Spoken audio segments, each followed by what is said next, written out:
Without further ado, we will turn it over to you, Mr. Amedore, for your opening statement. Well, thank you.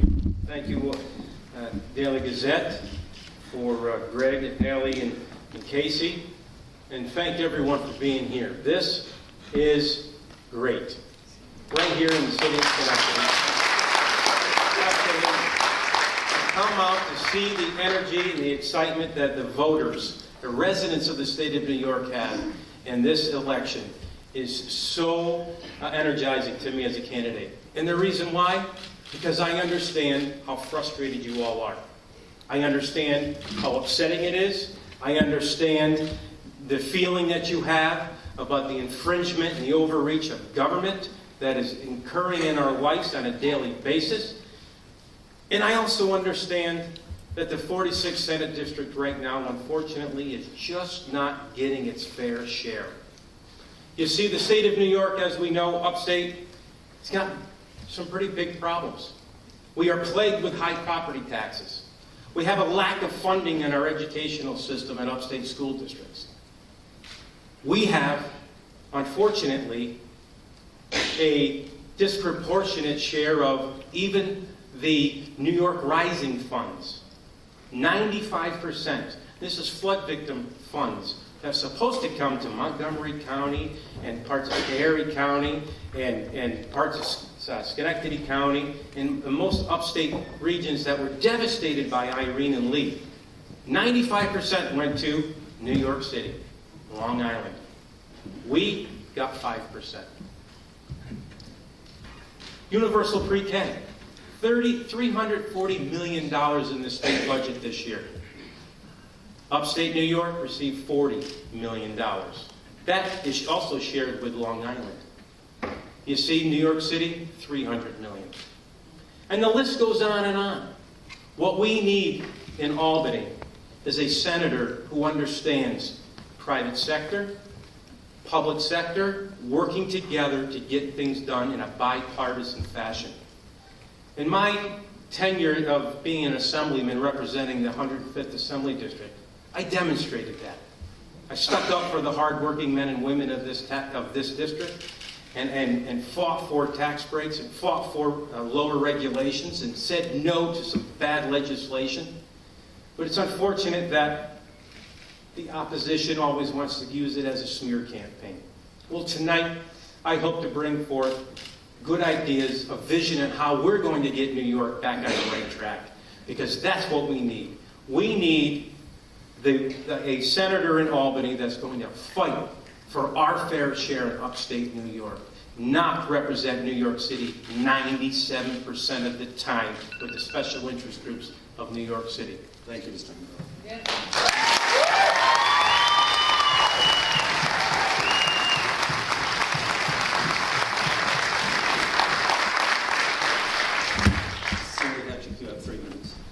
Thank you, and thanks to the Daily Gazette and Proctor's for hosting tonight's event and for the reporters who will be peppering us with questions. I think debates are very good because it gives us a chance to set the record straight. And frankly, the record has, I'm very proud of the record that I've had for the past 2 years. Unfortunately, people have been lying about my record. My opponent and his allies have been misstating the facts, misstating my record, and that's a disservice to the public. So hopefully we'll get to some of the facts this evening. I ran in 2012 because I wanted a strong voice for the families and residents of the 46th Senate District. I was appalled sitting on my school board and watching public education getting dismantled in front of me because the Senate Republicans did not fight for our fair share of funding for our upstate and rural small cities and school districts in the 46th Senate District. I didn't want to sit there and decide, what am I cutting first, kindergarten or AP classes, when I know these programs are important for our kids to reach their full potential.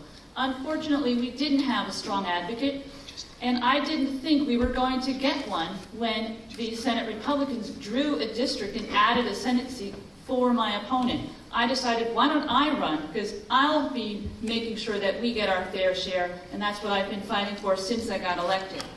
What have we done in the last 2 years? 2 on-time budgets, we've seen the first significant increases in state aid education funding for our schools in several years.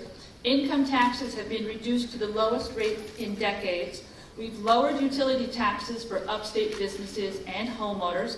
We've seen even an increase in the minimum wage so families can support themselves. These are the issues we've gotten done in the past 2 years. I'm very proud of my effort, and others have also noted. The New York State School Boards Association named me Freshman Legislative Leader of the Year. I've authored legislation to reduce mandates and reduce the local property tax burden on New Yorkers. I've emerged as a leader against the fight to protect our environment and our communities from fracking. My opponent supports fracking. He also has said no to women time and time again. He has voted 10 times against pay equity for women and other points that are in the women's equality agenda. He has not stood up for the families in the 46th district. I have, and I will continue to do that with your support. Thank you. We'll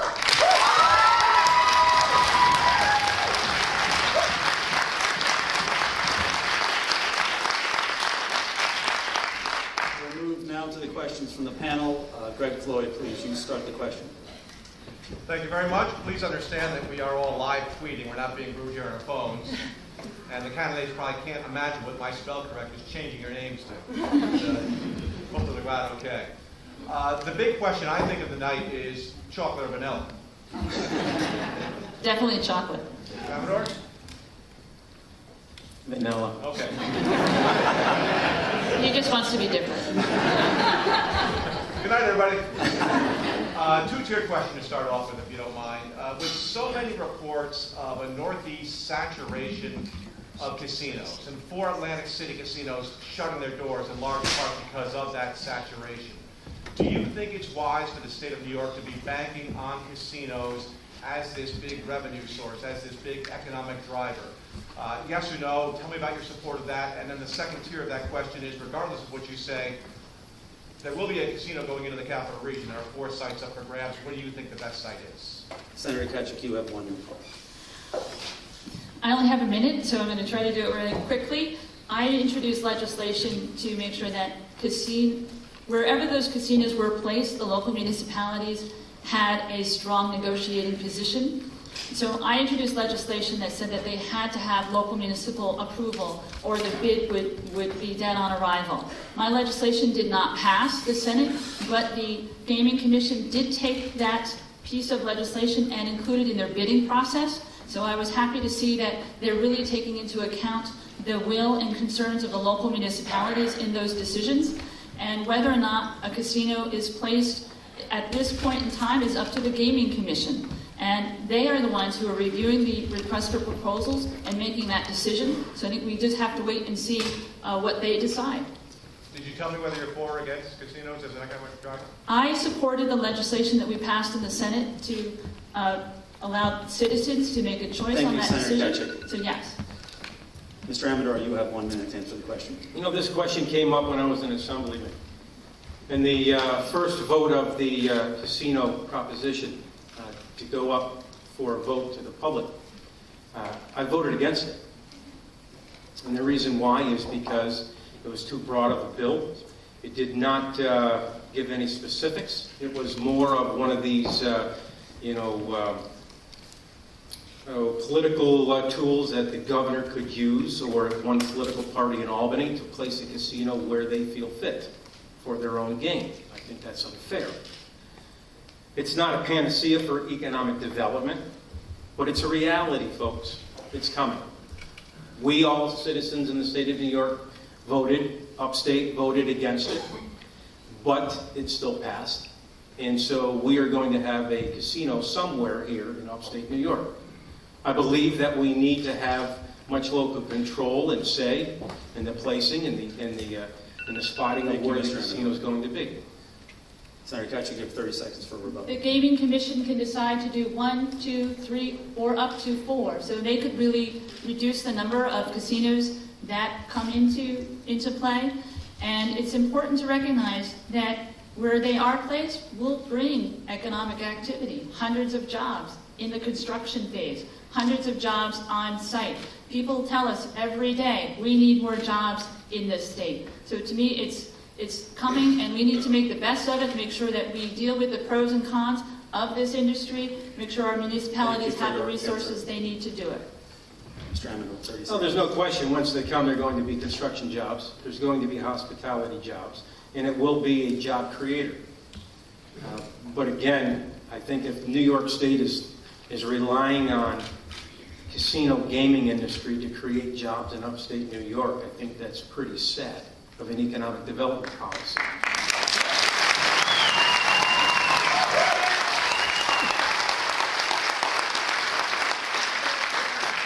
For our next question, Haley Beccaro from the Daily Gazette. I must say that I'm glad that Greg asked that casino question, because after 12 hours of comments on casinos, I think I'm done with that for at least today. So I'd like to move on to one issue that I think is very prominent in the race this year, and that's the Women's Equality Act.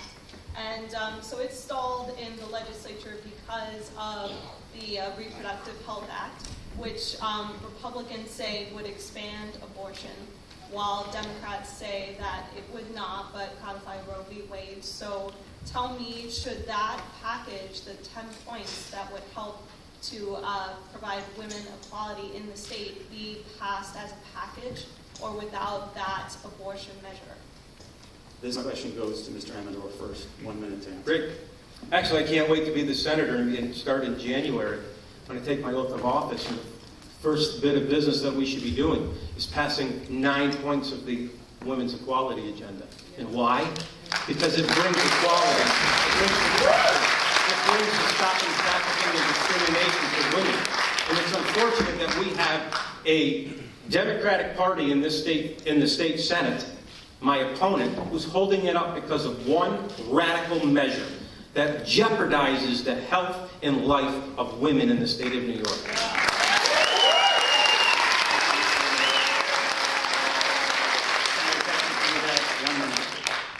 Thank you. Women's Equality Agenda is something we've been discussing for quite a while. What people don't realize is George voted 10 times against one of those planks, equal pay for women. 10 times, George. You stood up. I was only in the assembly for 5 years, so I didn't do it 10 times. And as you know, I have 1 minute, so I hope you extend my time. You must not have realized, George, that sometimes bills come across your desk several times a year. But being a part-time legislator, maybe you didn't realize. So women's equality is really important. Women are not a second-class population. We are not special interests. We want all 10 of those planks passed. And you need to stop lying about the last plank, codification of Roe v. Wade.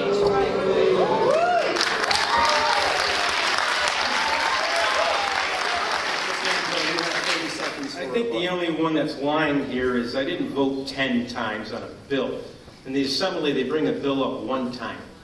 Either goes or doesn't, okay? And I was proud to vote against a bad one-house Democratic charged bill that would not bring equal pay for women at all. It would do more damage to businesses in the state of New York.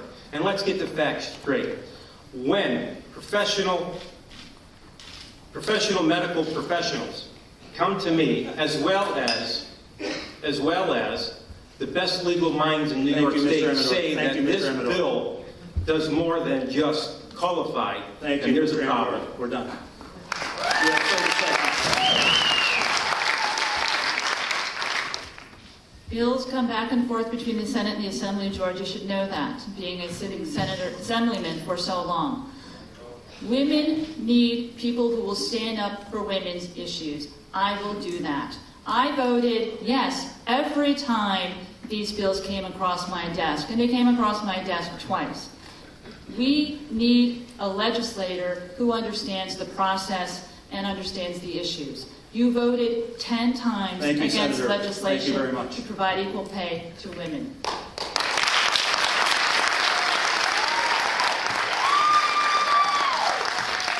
Next question comes from Casey Seiler of the Times-Union. I think it's fair to say that the dominant environmental issue in the state right now is the potential legalization of hydrofracking. Yeah. Where do you stand on that question, whether the state should or should not go forward with legalizing that technique, and on the related question of whether or not municipalities ought to have the right to ban it within their borders? We start with Senator Tkaczyk, 60 seconds. I do not support fracking. I don't think it can be done safely. I don't think we have the regulations in place that it could be done safely. We frankly have to make sure that we're protecting our environment and our communities. And I support those communities that put in bans to protect their citizens from this process. My opponent, however, supports fracking with no regulations and has a voting record to prove it.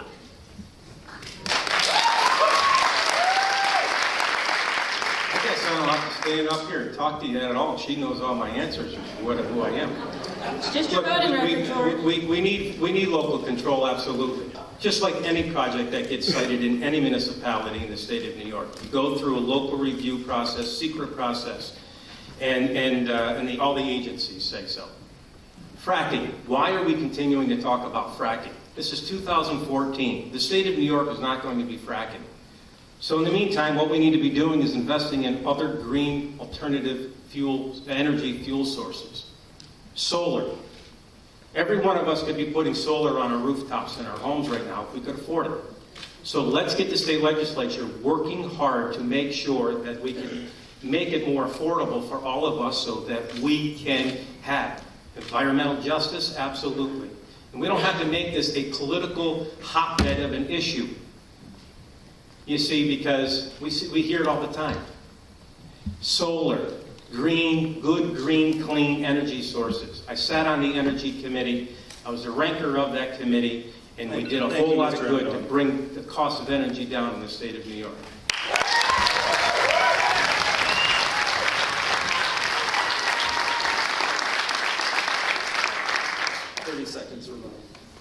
I can't tell what your position is on fracking, George. You're dismissing that this is an important political discussion. It has not been decided what's going to happen yet. I'm standing up for our communities and our citizens. I'm taking a position. The position is we can't do this safely and we shouldn't be doing it. And your voting record shows that you support fracking and you vote against regulations that would make the gas industry disclose what hazardous chemicals they're using. So to me, you support fracking with no regulations. Thank you. I'm going to say this. We don't need one politician in Albany to tell the state of New York what's good and healthy because they're politicians. What we need is the experts, the scientists, the engineers, and the people who are studying the process. Is it clean? Is it wrong? Will it bring harm to our health and to our environment? And when they come out with the studies and the facts, then legislation should be made and put forth.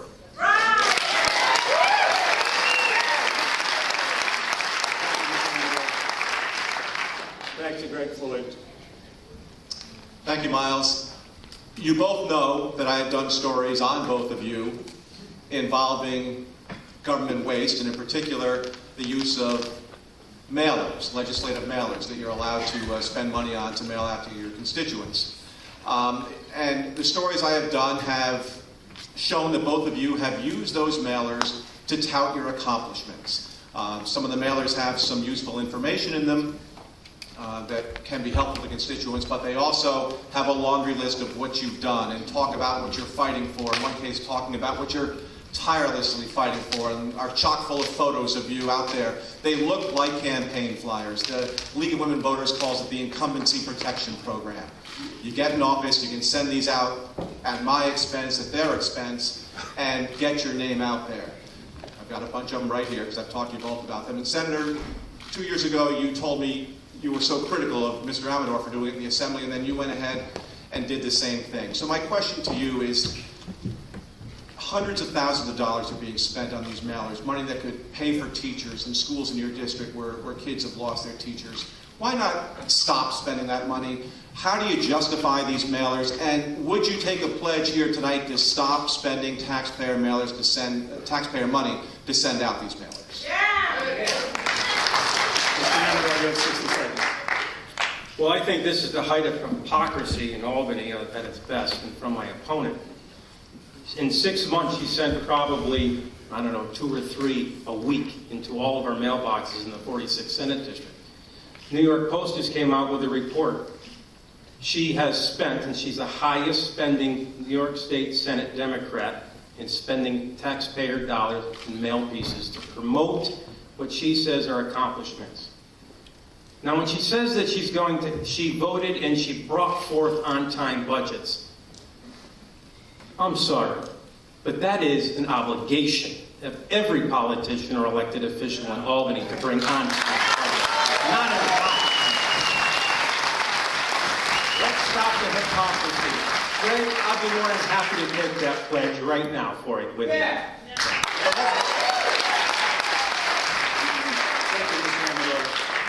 Senator Tkaczyk, you have 60 seconds. On the point of on-time budgets, George, you flunked because you had several budgets that were not on time when you were spending them. First of all, what I was complaining about when I was running in 2012 was that you were using your mailers during campaign season. And your mailers during campaign season looked just like your mailers the next week from your campaign. You even used the same photo of yourself with Governor Cuomo on your legislative mailer with the same bullet points. You had the same photo on your campaign mailer, Governor Cuomo, almost the same bullet points. I am not doing that. I have not sent any government mail during campaign season.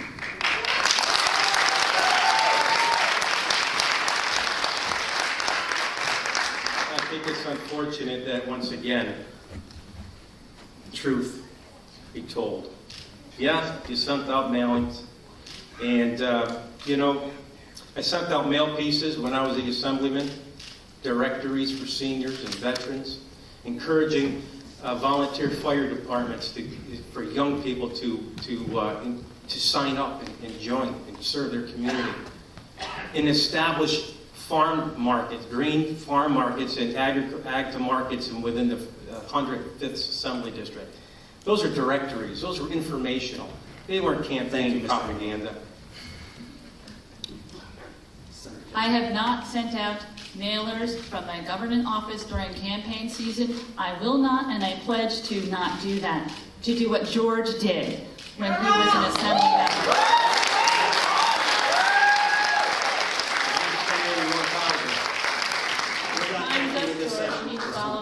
Miles, could I just get an answer? Also, though, Go ahead, Greg. is there any chance you would pledge not to send out any mailers at all and use that money for different purposes? I think it's important that we provide information to the public about what's going on in Albany, and it's also a way for us to get information back to people. So I have used mailers to do that. Let's move on to the next question. Haley Riccaro with the next question, please. Okay, so from touring the district, going around since I started at the Gazette like 9 months ago, got to hit Montgomery County a bit, and a lot of residents out there and in other areas are pretty upset about the SAFE Act. So tell me, do you think that the SAFE Act should be fully repealed, parts of it be repealed? I think I hear a lot that residents are saying that it treats them, the law-abiding citizens, as criminals. So what should be done about this measure, if anything?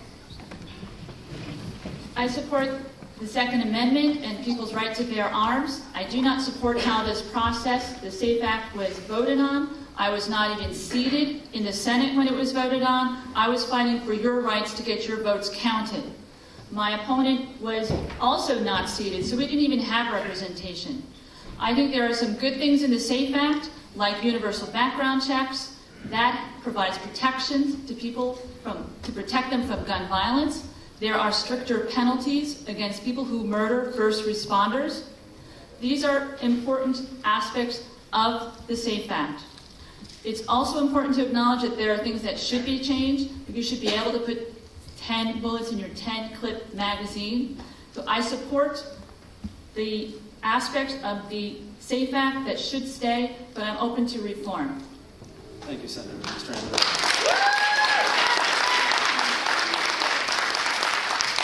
I think that this is a complete infringement on our Constitution and our freedoms. Second Amendment. It's unfortunate. See, if I was the senator, if I'd been there, we wouldn't have had the SAFE Act. Why? Because the Republicans in the state Senate would have had a strong majority, and I would have never let that happen. That bill comes before. Here's why.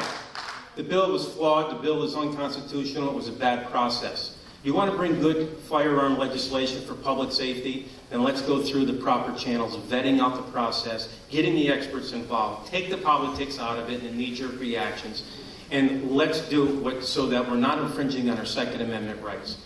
Do we need to make sure that we have background checks and make sure that anyone who applying for a pistol permit or a long gun does not have any mental illnesses or diseases, and that they had the potential of gaining access to a firearm? Yeah, we need those checks and balances. Thank you, Mr. Amador. But we don't need to say... 30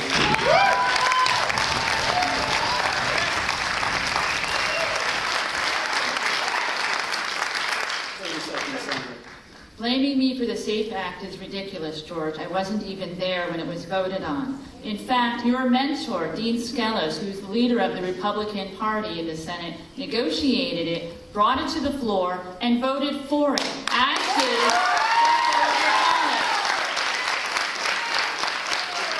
the Republican Senate put it on the floor, George, not me. Thank you, Senator. 30 seconds, Mr. Amador. Listen, I'm as mad with Dean Skelos as everyone else in upstate New York is too. And I blame you. It's the process. It's the governor and it's the legislature making a knee-jerk reaction and not doing what is right and good public policy by vetting it out and trying to pass it in the secrecy of night. It's wrong.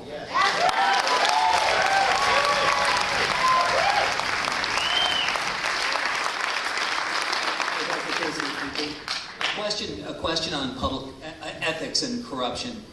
Do you believe that Governor Andrew Cuomo interfered improperly with the investigation of the Moreland Commission? And looking forward, what's the most important piece of legislation, specific legislation, that both houses need to work on to address the issue of official corruption? Mr. Amador, this one's for you, 60 seconds. Well, because of the ongoing investigation, and I'm not an attorney, thank God, I'm not going to comment on whether he did or not, or whatever's going on. I think with the Moreland Commission, it's unfortunate that he stopped that commission. I think they were finally getting to and doing what the public wanted done, because we hear time and time again, decade after decade, we all know that Albany is corrupt. It's the worst corrupt government in all of the United States of America. What we need is we need the legislature to start passing term limits. We need the legislature to take away pensions from elected officials who are convicted of felons. We need to make the elected officials feel the pain and change from changing our pensions to defined contributions instead of defined benefits. That will wake up the elected officials. Senator, 60 seconds. I was disappointed that the Moreland Commission was ended when it was. I think they were on the right track because they were uncovering corruption, frankly. And I'm hoping that more gets disclosed as time goes forward, because I know there are investigations going on. Frankly, everyone in this room has to agree that there is too much money influencing our political process, because we have opportunities to change the system. We have to put in place campaign finance laws that do that, like reducing contribution limits, like making sure campaign funds are used for campaign activities. We have a campaign finance system that lets billionaires give my opponent money through their corporations.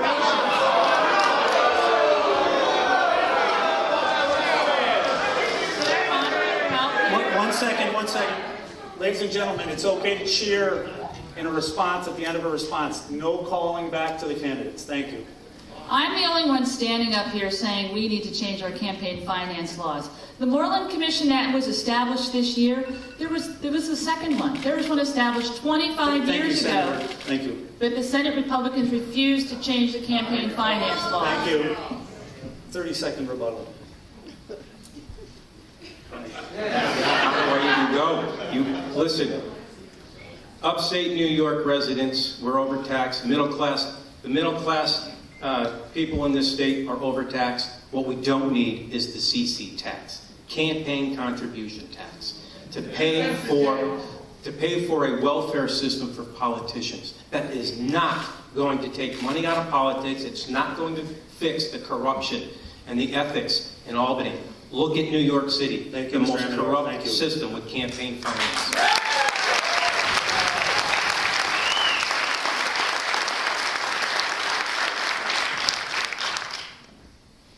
George Amedore is a symbol of the status quo. He had a district created for him and added by the Senate Republicans because they wanted him to do what they wanted him to do. They spent a ton of money trying to get him into this seat. But the residents of this district decided they wanted a different voice. They wanted someone who was going to stand up for them. I'm standing up for the residents, the businesses, the families in the 46th Senate District. We need government to work for them, not for the wealthy and the well-connected.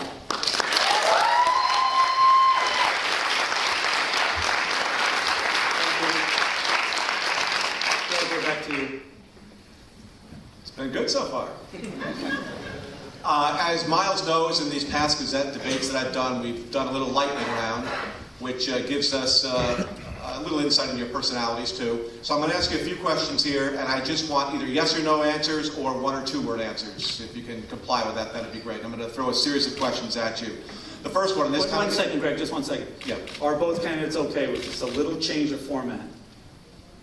It's a slight different one. Personal you get. We think it's a lot of fun, but let's make sure dirt. we're all on the same page here. And maybe we can just rotate back and forth who starts first. Again, it'll go quickly. We're good to go? We're good? Senator Tkaczyk would be first, so. Do you support the current leader of your Senate conference, Senator Andrea Stewart-Cousins, Senator Dean Skelos, or do you think it's time for a change? I support Andrew Stewart-Cousins. I support Dean. Okay. Derek Jeter, greatest Yankee ever. Yes or no?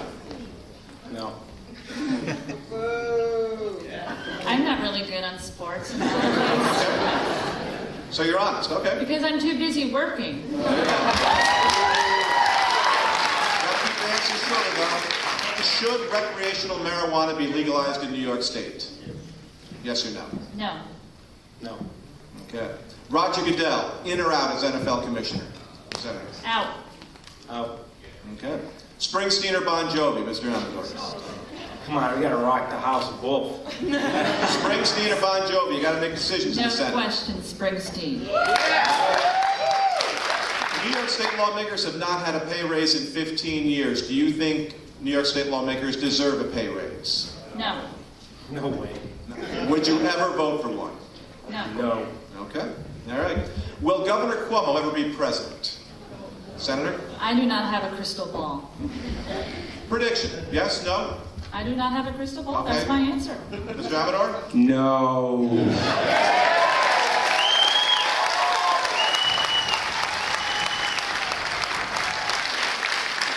Just two more. Mr. Amedore, start with you. Do you think your opponent is or was, in your case, is a hard-working lawmaker? I think she's giving her effort. Is she a hard-working lawmaker, yes or no?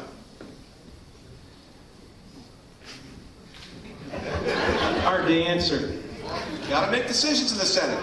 Yes Well, or no? I make a lot of decisions, but I just know what the people say at the door, so I don't want to lie. Okay. Senator Tkaczyk, was he a hard-working member of the Assembly? No. And one final question. Give me one of the coolest places in the district, a hidden gem that people outside the district may not know about. One of your favorite places in the district. Fort Plain. They're an amazing village, and they've come back incredibly strong after last year's flood. Mr. Amedore? Amazing part of the district. Special place in the district. Man, I tell you, we got some beautiful peaks and valleys in Greene County. Are spectacular. In Greene County? Yes. Thank you both very much for playing along. Thank you, Greg. As always, you're the life of the party there. And I'm going to give you my favorite part of the district. I love to bike on Dwaynesburg Churches Road. It's one of the best bicycling places in the whole world. A little hilly. A little hilly, that's the best part. So let's move on then. Again, thanks, Greg. Haley. I'm sorry, I'm jumping in. I have one very quick lightning round question, then we'll wrap up the lightning round. Who is the New Yorker, either living or a historic figure, who has inspired your desire to get into public service? Just the name. Eleanor Roosevelt.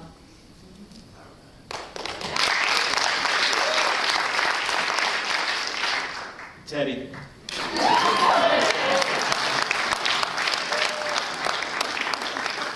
Thank you. Haley. That was fun. But,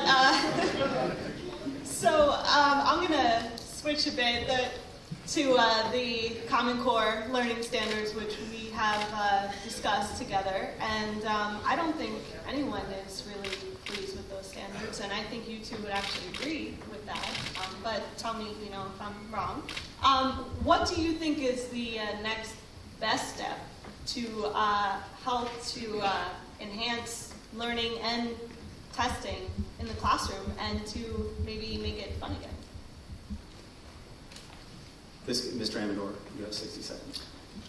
Common Core has literally frustrated our teachers, our parents, most importantly, our students. What do we need to do? We need to stop it. We need to reform it. We need to eliminate it. We need to do everything possible to get learning again in the classrooms fun. Make it three-dimensional. Use vocational education experiences. Allow the teachers who hold master degrees to teach, not to the test. Stop this government overreach, these big government programs that are not effective, taking our freedoms and liberties away, even in the classrooms. We need more parental control, involvement, as well as teachers, local teachers' involvement in implementing high standards so that we have excellence in our classroom to make education fun again. There's no question. I am an employer. I need a trained workforce, and we can do it in the classroom.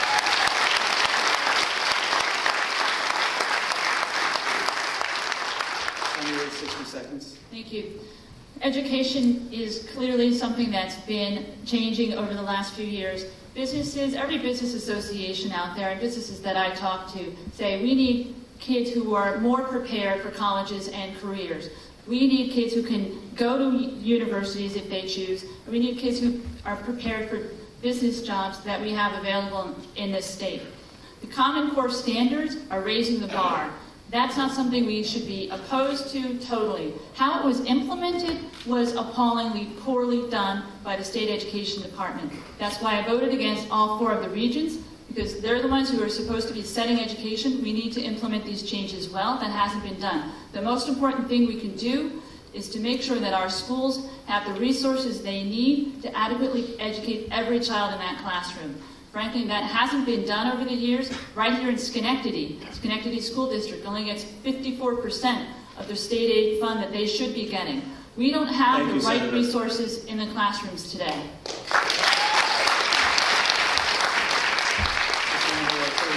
I think it's very important. We have to have high standards, and we have to have parents, local teachers involving, putting together good curriculums and make education fun. But we need to eliminate the gap elimination adjustment that was brought in by one-party rule in 2009 and 10 by the Democrats. And it's unfortunate. My opponent worked as a staff member in the Senate. And yes, Schenectady is missing out over $8.6 million because of that gap elimination.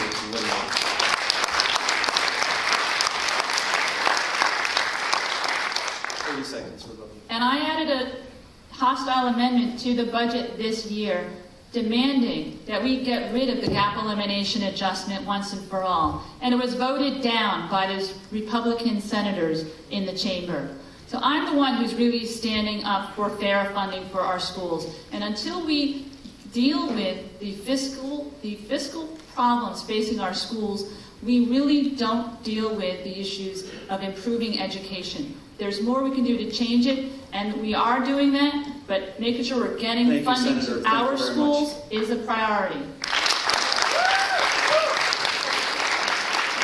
Okay, we've got our last 15 minutes, and right now we're going to move on to some questions from the audience. I've collected them from my colleague Ned, and I'm going to read them to you. We'll start off with a question directed first to Senator Tkaczyk. What is your position on a casino in Schenectady? My position is that I support what the local municipalities want to see happen. The local municipalities in Schenectady and the surrounding county support it, so I support it. There are several casinos in the area that are vying for funding, and I support them as well. It's up to the Gaming Commission to decide where the casinos will be located, and I think it's important to let them complete this process as to where these casinos should actually be located. Thank you. Yep, same question. Well, there's no question, no doubt that casinos are coming. So what I don't want to see happen is we upstaters miss out on another opportunity.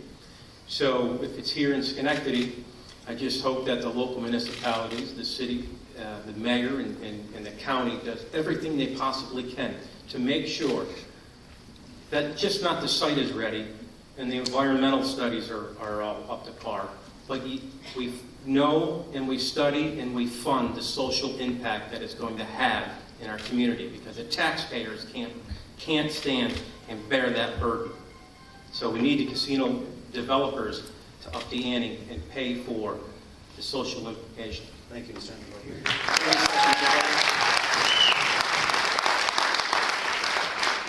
Wherever these casinos are located in this region, they will be bringing jobs. And Schenectady Community College is even having a casino gaming program to help support people to be prepared for those jobs. So this is something that will hopefully be coming to the region, and we can all benefit because it's creating jobs. Thank you, Senator. Mr. Amedore, 30 seconds for your I think we said enough, Mike. Thank you. Moving Bring it on. This question goes first to Mr. Amedore. What are we going to do to build the workforce? Simple. Fund our educational system and allow the teachers to teach and make it so that we're teaching again the apprenticeship programs, just like they do in the city of Schenectady. Think about it. My father's here today. American dream story. Went to Schenectady High School. Learned how to be a mechanic in Schenectady High School. He didn't make it out of Schenectady High School, but he raised a family. And he lived the American dream. Became successful by hard work, dedication, sacrifice. And you know what? Not all students need to go to college. We need to teach at a young age in the classroom. And give them guidance. You train a child in the way he should go when he's young. When he grows old, he won't depart from those ways. He'll have an idea what he or she want to do. So our teachers need to be able to teach vocational education experiences in the classroom early. Thank we you, need Mr. plumbers, carpenters, electricians.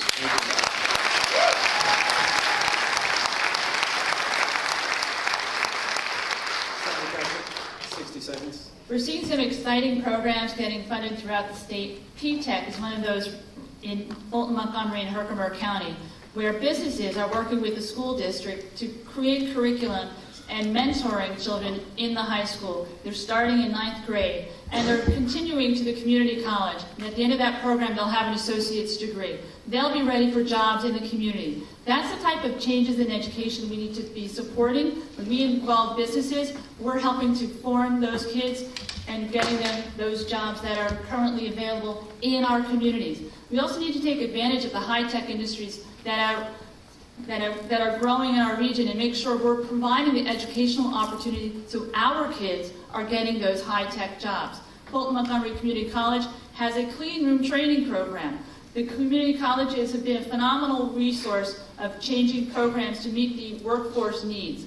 and also providing more money for workforce development so that training can be Thank provided you, Senator to... Tkaczyk. Mr. Amedore, you have the rebuttal. It's very important. We need an educated, career-ready workforce. Career-ready and college-ready. And we can do it. We pay the highest taxes in the nation. We taxpayers deserve excellence in our public educational system. And we can get it done. We just got to get rid of the bureaucracy, the red tape, and the politicians stopping it. Thank you.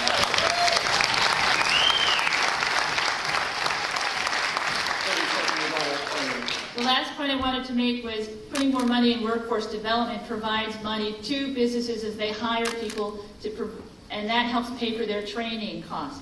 That's going to help businesses hire new folks and reduce that initial cost. Businesses all over tell me that's a good place to invest any extra funding we get, and that's what I would like to see happen. Thank you, Senator. We have time for one more question from the audience. This one goes to the senator first. As a state senator, what will you do to make sure New Yorkers stay in New York and not move down south for retirement? I'm sorry, could you repeat the question? Sure. As a state senator, what will you do to make sure that New Yorkers stay in New York and don't move down south for retirement? Well, I think making sure we have excellent communities, strong, vital schools, and a quality of life, like ensuring that we have places like Proctor's to go to. People move away because they don't want to live here anymore. I was one of those people, my husband and I moved to New York for job opportunities. Making sure we have job opportunities for our kids is really vital. We don't do that if we don't have a strong education system. We have to reduce property taxes. We can't do that if we don't make sure we're getting our fair share of education aid. Frankly, that's key to making sure that people can stay here, because we have to reduce the cost of living in this state, and we have to share the burden of education. We have one of the highest taxing jurisdictions right here in Schenectady. Why? Because it doesn't get its fair share of state aid, and we burden our local property owners. That's not sustainable, and we need legislators who are going to change that system. That's me. That's not my opponent. Thank you, Senator. Thank you.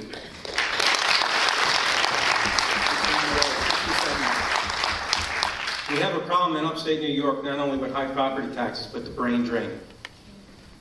And the brain drain is very dangerous because we're losing our young, and our population is only aging. And the aged population, is having a difficult time to make ends meet. They're on fixed incomes. Our municipalities need more revenue. We have a lack of jobs in upstate New York. The solution? More jobs, more jobs, more jobs. Reduce the cost of living. Reduce the burdens of operating a business in the state of New York and upstate. Reduce the tax burden. Reduce the energy cost. Reduce medical insurance.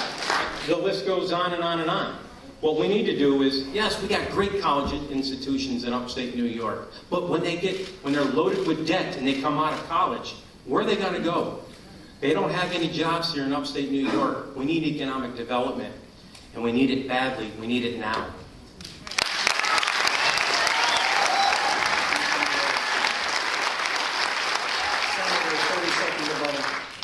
Like we've been saying, we need to reduce local property taxes. We also need mandate relief. One of the bills I've been pushing is that we combine the primary dates to one date. That would save county government $50 million.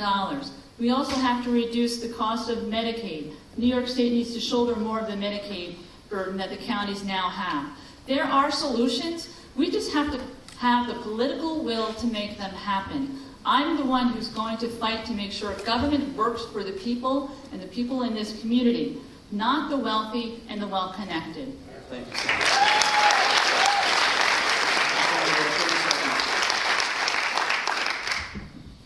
Look, we need a fighter in Albany. We don't need someone with the T silent and stays silent and representing 97% of the time New York City and the New York City special interest. And that's what we've had. And upstate New York is missing out, losing its fair share. You can say education aid, you can say and job creation, the facts are the facts. Thank you, Mr. Amedore.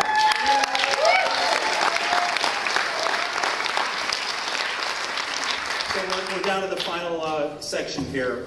Each candidate will have 1 minute to give their final closing summation. Mr. Amedore, we will start with you. I want to thank everyone for being here. This was very exciting to me and a great opportunity. As you know, 2014, November 4th, this election year is catalyst for the state of New York. This Senate seat is key of who holds the balance of power in Albany. We can't go back to 2009 and 10, where we had one party ruled by the Democrat Party. It's unfortunate right now because what we don't need is Mayor de Blasio being the mayor or the governor of upstate New York. We don't need a progressive liberal agenda and interfering in our constitutional freedoms and liberties. What we need is good public policy. We need a senator who understands bipartisanship and who works across the aisle and who will fight for all of us residents here in upstate New York. I've done it as your assemblyman, and I will do it as your senator. Thank you, Senator.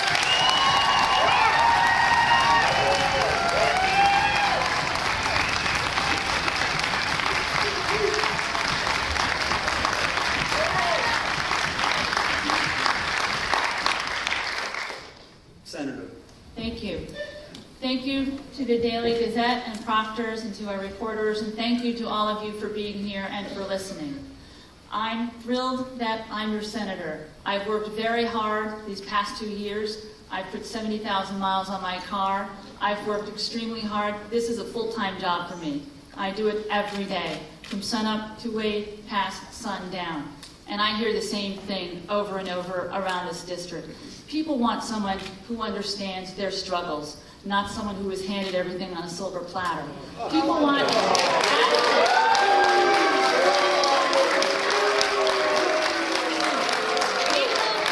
senator who's going to stand up and fight for this district and its fair share. If we had that in the Assembly... No more comments or you will be removed. Please finish. If we had that in the Assembly, I wouldn't have bothered to run. We did not have that. And I saw the upstate Republicans not fight for our schools, not fight for our fair share for decades. Frankly, we needed a fresh voice. We need someone to stand up for our schools. We need someone to stand up for women's issues. That is me. Thank you, on Senator November Tkaczyk. 4th. I hope you keep Thank you to working. both of you.